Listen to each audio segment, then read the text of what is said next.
1 స్పూనుడు తాలింపు గింజలు వేసుకోవాలి.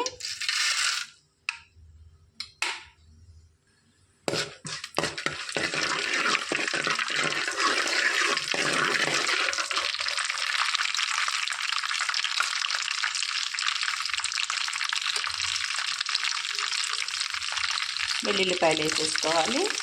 పచ్చాగా దంచుకున్న వెల్లుల్లిపాయలు అన్నవి 20 దాకా తీసుకున్నాం. ఎండుమిర్చి అండి, ఒక 4 ఎండుమిర్చి గిల్లి వేసేసుకోవాలి.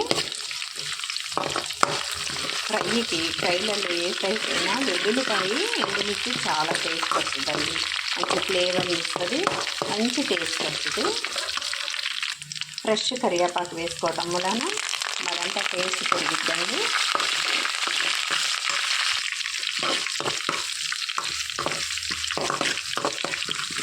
చాలా సింపుల్గా చేసుకునే ఒక ఫ్రై అండి.